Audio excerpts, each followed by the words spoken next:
It's Mrs. Lamando, back to Read the Wild Robot. We left off with Roz finally scaring away Shadow and Barb using fire, but we don't know if they're gone for good. We're up to chapter 57, which is called The Stones. At first light, Roz nudged Brightbill awake, and the travelers continued north through the mountains. The goose stood on his mother's shoulder as she marched. His eyes darted around nervously, searching for any sign of the wolves, but the wolves were gone, and our new friends turned their attention to a new problem. The weather out there was always changing. Roz and Brightbill had seen many calm, sunny days suddenly turn to wind or fog or sleet or even snow. Our friends expected bad weather, so they hardly noticed when heavy rains came down the valley. There was something odd about this rain, though. Brightbill squinted at the oncoming storm and said, "Ma, why is the rain bouncing off the ground?" Bouncing rain? That didn't seem right. The robot's computer brain went to work and she found that that was not the correct word. "That is not rain, that is hail." Clang! A hailstone bounced off Roz's chest. Another one swooshed into the woods. Then the sky opened up and hailstones were everywhere. They tore through leaves and branches. They ricocheted off rocks and roots. They flattened flowers and bushes. To the robot, the hailstones were annoying. To the goose, they were deadly. A stone hit Brightbill's shoulder and he fell to the ground. Roz scooped him up, hunching over, protecting him from the falling stones, but the hailstorm might kill him if the poor bird couldn't find cover soon. Frantically, the robot scanned an area for any type of shelter, and there it was. On the far side of the valley, beside a winding river, was a cabin. It was old and shabby, it had a roof, and that's what our friends needed most. Roz held her son close, pumped her legs, and thundered across the valley. Heavy hailstones hissed into the grass and squelched into the mud and clanged off our robot. There was a soft thump, and Brightbill cried out in pain. Roz bounded over the rushing river in a single leap, landed without breaking stride, and kept running. Now she could hear hailstones cracking against the cabin, louder and louder. The robot stomped up to the front door, turned the handle, and stepped inside.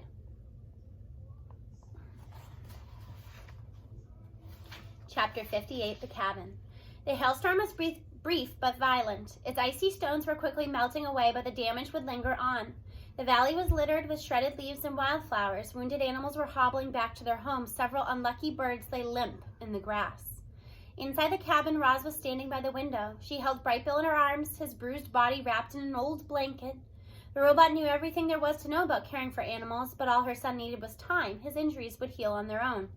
"Go on without me, Ma," said the goose in a weak voice. "I'll catch up when I'm feeling better." "That is ridiculous. What kind of mother would leave her injured son behind?" "But, Ma—" "Stop talking," interrupted Roz. "You need to rest." Brightbill tried to argue, but he was already falling asleep. The cabin was simple, just a square room with a wood stove, 2 chairs behind the table, and a couple of cots rotting in the corner. Dusty mugs and bowls sat on a shelf, otherwise the walls were bare. It was clear no humans had been there for a very long time. However, it seemed that some creatures had moved in. The whole place had a foul odor. Lumps of feces were strewn about, and little footprints trailed away from a dark hole in the floor. Roz leaned over the hole, and in the language of the animal, she said, "Hello, is anyone down there?"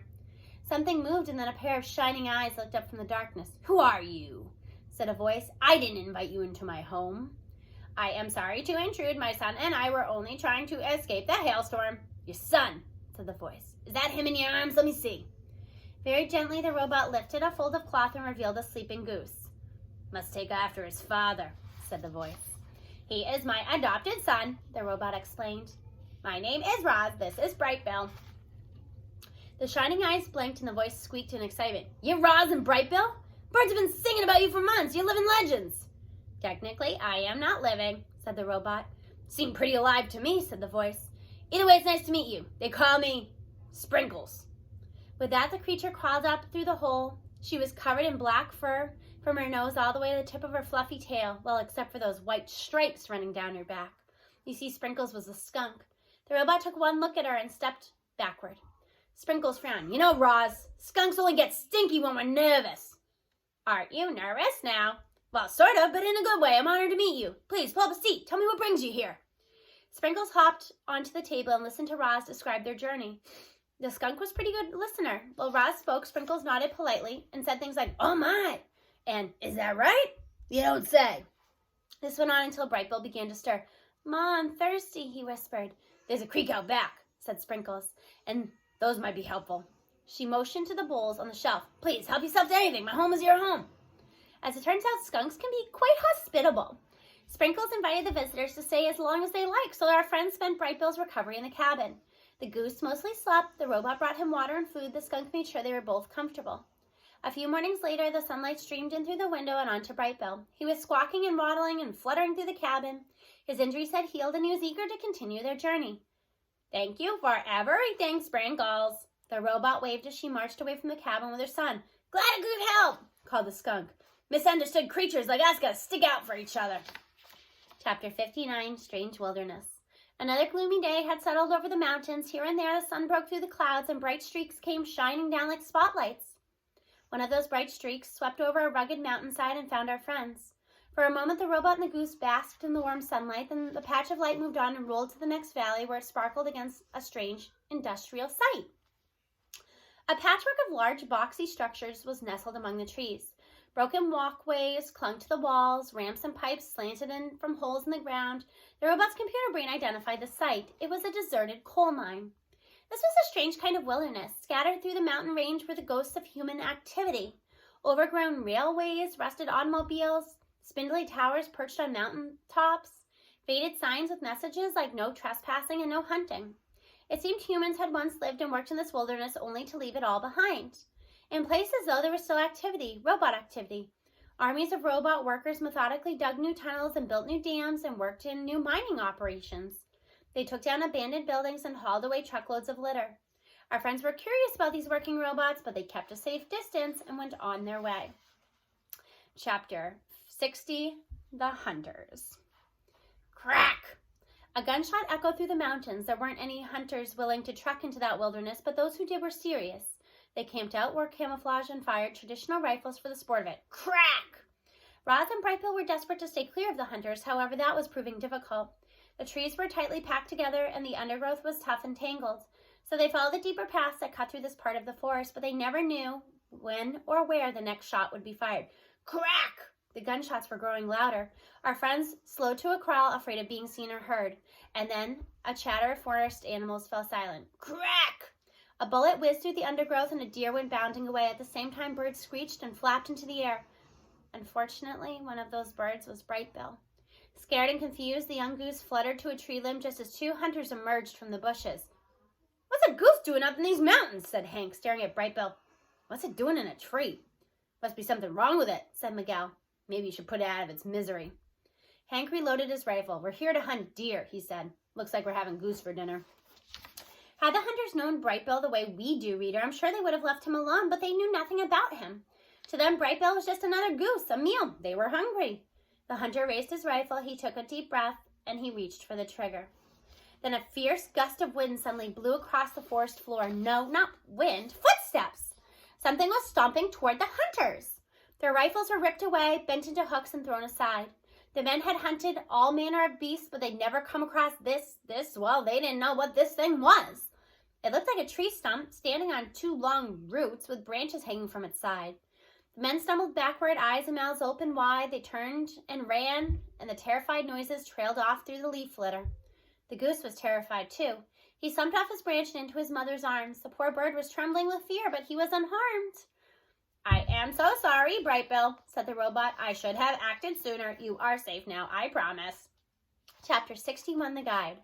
A light drizzle was falling on the travelers, although they weren't actually traveling at the moment. They were standing still and staring up at a steep mountain of rocks. The robot had plenty of rock climbing experience, but one bad fall out there and she would be stranded forever. So Roz carefully picked her way up the slippery slope while Brightbill fluttered along beside her. They hadn't gone far when there came the sound of hooves clattering on stone, and then a horned creature leapt from the mist and smashed right into the robot. Clang! Roz went flying backward. Clang! Roz crashed onto the ground. Standing on the rocks above the robot was a wild ram. He had big curling horns and a crazed look in his eyes. Brightbill flew to his mother's side, ready to defend her. "Stay away from my mama," he hissed, spreading his wings. But rather than charging, the ram hung his head and started to cry. "I'm so sorry," he blubbered. "I don't want to hurt anyone. Sometimes I just lose control and smash things. I feel awful about it. I really do." Roz brushed herself off. "I believe those are your instincts. We all have them. They can be powerful. I only hope your instincts do not end up breaking me." "Don't worry," the ram sniffled. "I'll try not to let my instincts break you." I appreciate that, said the robot. My name's Thud, said the ram. Which way are you headed? We are trying to find our way out of these mountains, said Roz, but they never seem to end. Oh, you're almost there, said Thud. Let me show you the way. It's the least I can do after smashing you. The ram pranced away and led our friends to a narrow path that wound up the rocky mountainside. Roz tried to stay close, but Thud was born to climb. He easily scampered up the steep slopes and vanished into the mist. A minute later, his friendly voice called out, For a creature without hooves, you're not a bad climber. And there he was, peering down from a cliff ledge. The path opened into a foggy meadow where a whole flock of wild sheep were grazing. They reminded Roz of the cows on Hilltop Farm. Thud pranced through the flock. These are my new friends, he announced without stopping. They're lost, so I'm guiding them out of the mountains. The sheep raised their heads. Thud had a habit of making weird friends, but these were the weirdest. The flock watched as the ram, the robot, and the goose continued up the mountain and disappeared into the mist. Higher and higher they climbed above the tree line to where there were only rocks and scrubby plants and a trickling mountain stream. They occasionally came to a dirt road or a hiking trail, and the ram trotted casually while our friends crept across cautiously. At one point, the ram got this crazed look in his eyes again. His horns came flying at the robot, and she jumped out of the way just in time. Then Thud cried and apologized for his instincts. Roz forgave him, and the group carried on. And finally, they hiked up from the mist and onto a mountain ridge. The sky was clear below a blanket of puffy clouds spread out in every direction. The sun was setting. The western clouds were burning pink. Roz thought of the mountaintop on her island. If only she could be watching sunset from that peak instead of this one, but they still had a long, long way to go. Thud pointed our friends to one last path. This will take you down the mountains through the foothills, he said, smiling. The ram suddenly got that crazed look in his eyes again, and the robot prepared to jump. But this time, Thud pulled himself together. He said goodbye to the travelers, and then he pranced away. Our next chapter is called The Showdown. So, I wonder if you can guess who Roz and Bray will have a showdown with. Until next time, see you.